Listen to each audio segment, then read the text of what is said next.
నా విద్యార్థులందరికీ పరుచూరి పాఠాలకు స్వాగతం. చాలామంది ఏంటి మాస్టారు చెప్పట్లేదు అని చాలా రోజులుగా అడుగుతూనే ఉన్నారు. ఒక రకంగా చాలా చెప్పేశాం కదా, ఇక ఆపేద్దామా అన్న ఆలోచన కూడా వచ్చింది. కానీ విద్యార్థుల కోరిక చాలామంది, మాస్టారు మీరు చెప్తుంటే మాకు మీ క్లాసులో పాఠం విన్నట్టు ఉంటుందని ఎన్ని మెసేజ్లు ఉన్నాయో. దగ్గర 3,70,000 మంది విద్యార్థులు ఉంటారు ఇందులో, పలుకులు పాఠాలు చూస్తూ.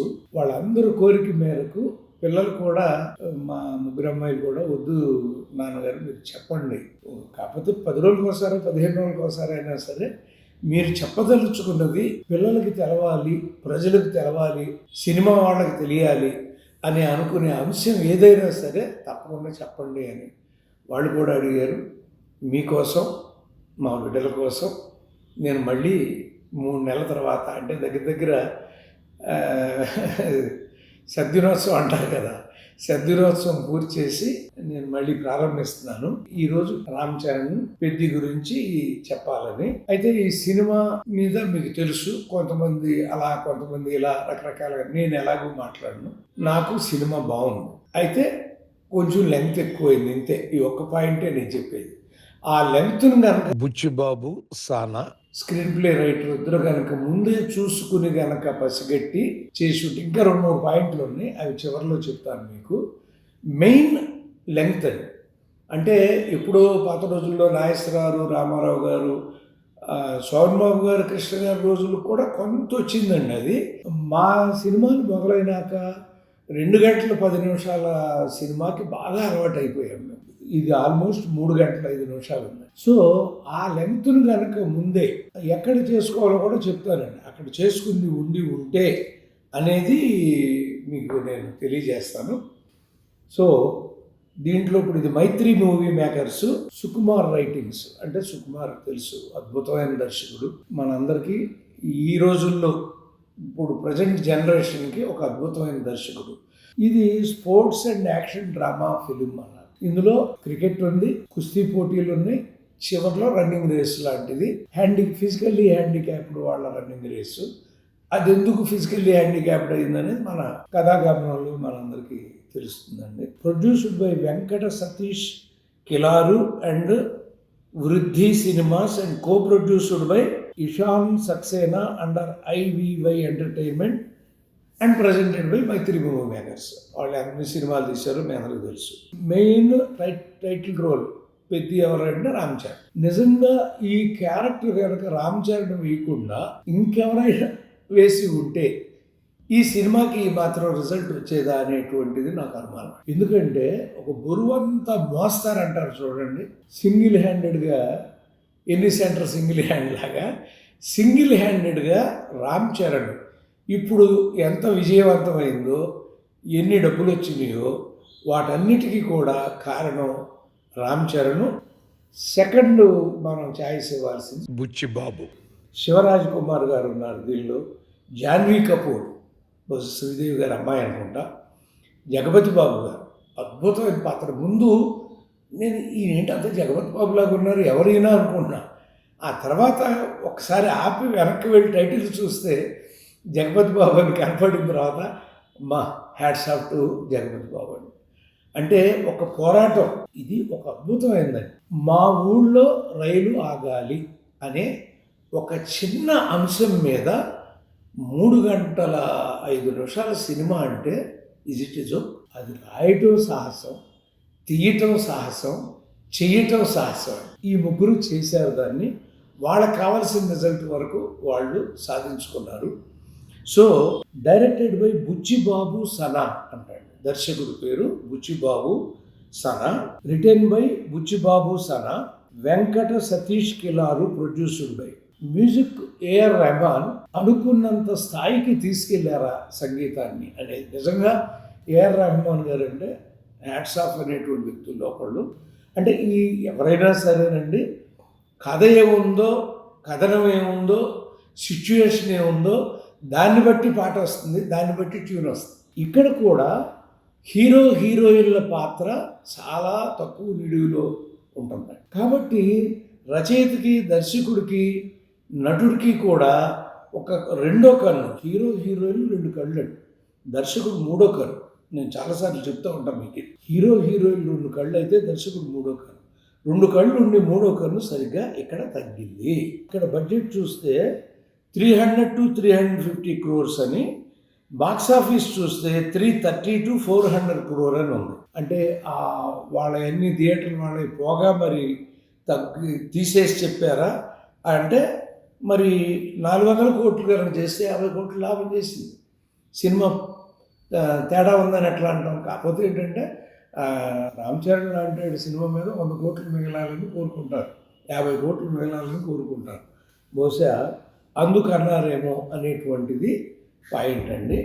మెయిన్ ఏంటంటే ఇక్కడ ఇందాక చెప్పుకున్నట్టుగా ఒక చిన్న ఆశయం, మా ఊర్లో రైలు ఆగాలి అనేటువంటి ఆశయంతో ఆ జగపతి బాబు గారి పాత్ర, ఆయన పోరాటం చేస్తూ పాపం ఎర్రజెండా చూపిస్తూ ఆపుతుంటే ఇక్కడ స్టేషన్ లేదు, చూస్తేనే ట్రాక్ అంతా బాగానే ఉంది, ఆపొద్దని వెళ్ళిపోతానే ఉంటారండి. అసలు కథా రచయిత దర్శకుడి యొక్క సాహసం ఏంటంటే, ఇది ఇక్కడ బండి ఆగాలంటే నేను అంతమైతే తప్ప ఇది ఆగదు అని.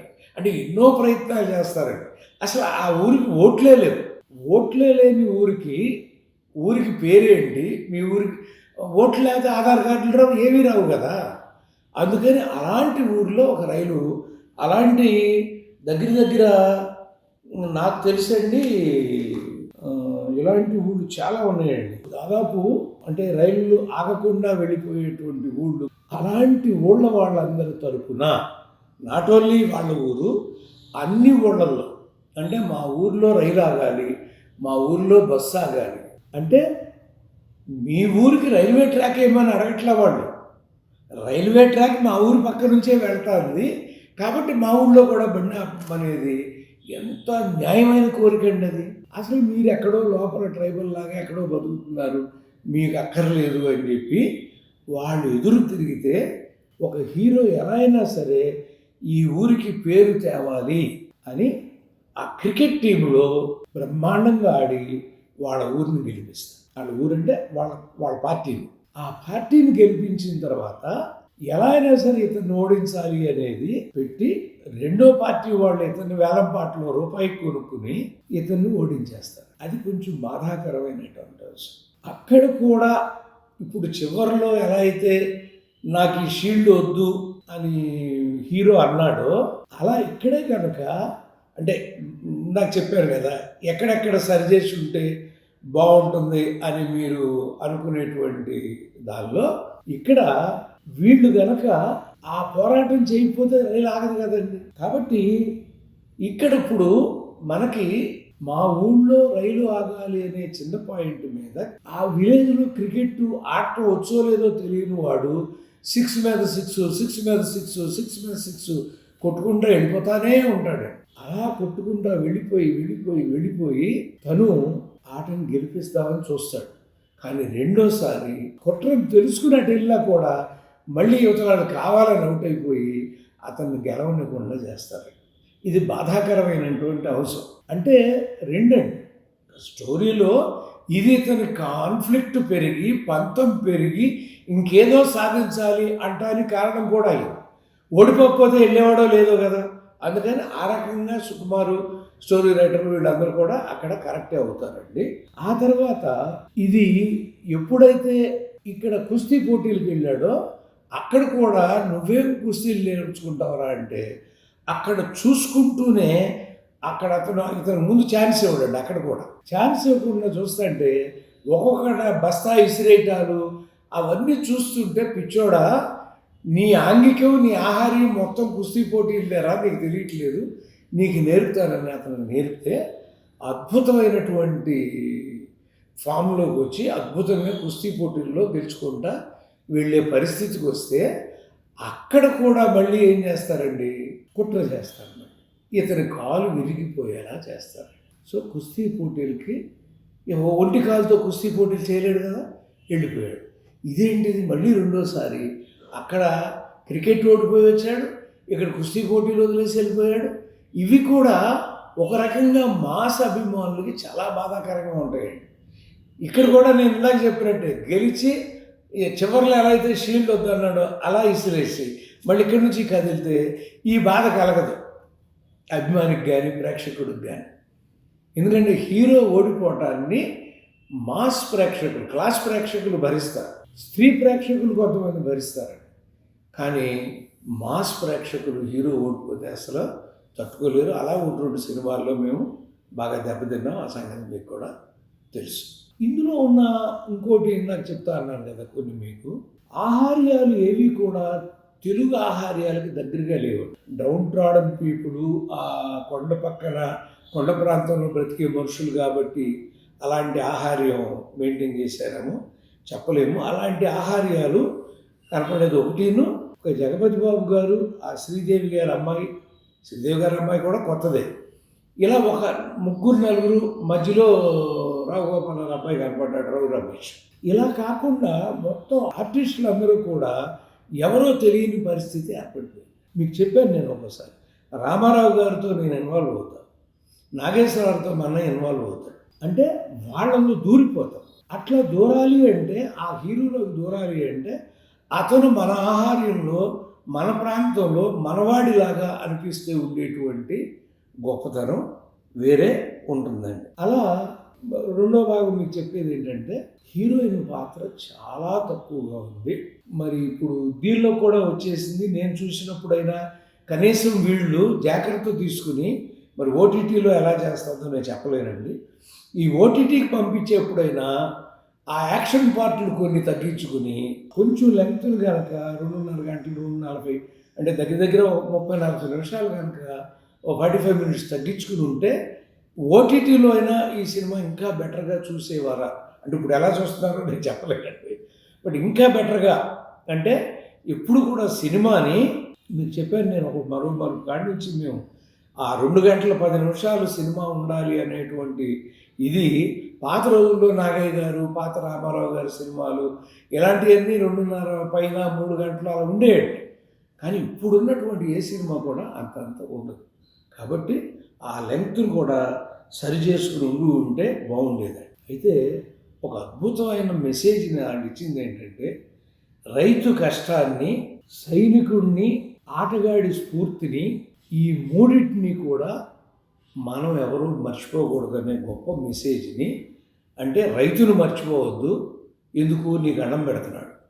సైనికుడిని మర్చిపోవద్దు, ఎందుకు నిన్ను కాపాడుతున్నాడు సరిహద్దుల్లో ఉండి. ఆటగాడిని మర్చిపోవద్దు, ఎందుకు నీకు ఆనందాన్ని ఇస్తున్నాడు, పేరు తెస్తున్నాడు. అందుకనే దర్శకుడు రోలింగ్ టైటిల్స్లో వెళుతున్నప్పుడు వాళ్ళ అమ్మ చేతుల్లో ఆ గోల్డ్ మెడల్ ఉంది అని చూపించారంటే వాళ్ళు వచ్చి ఇచ్చారు. నువ్వు వచ్చి ఆ ఊరికి వస్తే తప్ప నేను తీసుకోనని రావడం అనేది గొప్పదండి. ఒలింపిక్స్లో గెలిచి ఆ గోల్డ్ మెడల్ నాకు వద్దని వచ్చేటువంటి hats off to hero character. కాబట్టి అది కూడా ఒక అద్భుతమైనటువంటి అంశం అయిందండి. సో బుచ్చిబాబు కొన్ని జాగ్రత్తలు తీసుకుని ఉంటే నీ పాత సినిమాల్లో లాగానే ఈ సినిమా కూడా చాలా అద్భుతమైన రేంజ్కి రీచ్ అయి ఉండేదేమో. 2-3 సీక్వెన్సులు హీరో హీరోయిన్లు పెడితే, ఎందుకంటే యూత్ లేడీస్, యూత్ ఆర్టిస్టులు అట్లాగే ప్రేమ అంటే మాసు కూడా చాలా ఇష్టం ఉంటుందండి. మాకు తెలుసు కదా, మా ప్రేమ కథా చిత్రాలు కూడా మాసు బాగా చూశారు. ఇవి కూడా జరిగి ఉండేవి అని తెలియజేస్తూ, దర్శకుడికి, రామ్ చరణ్కి, నిర్మాతలకి అందరికీ కూడా ధన్యవాదాలు తెలియజేస్తూ, నేను మళ్ళీ 3 నెలల తర్వాత ఈ సినిమా కోసం వచ్చి పరిచయ పాఠాలు చెప్పడం జరిగింది. కాబట్టి మీ అందరికీ నా తరపున కృతజ్ఞతలు తెలియజేస్తూ సెలవు తీసుకుంటున్నాను. నమస్కారం.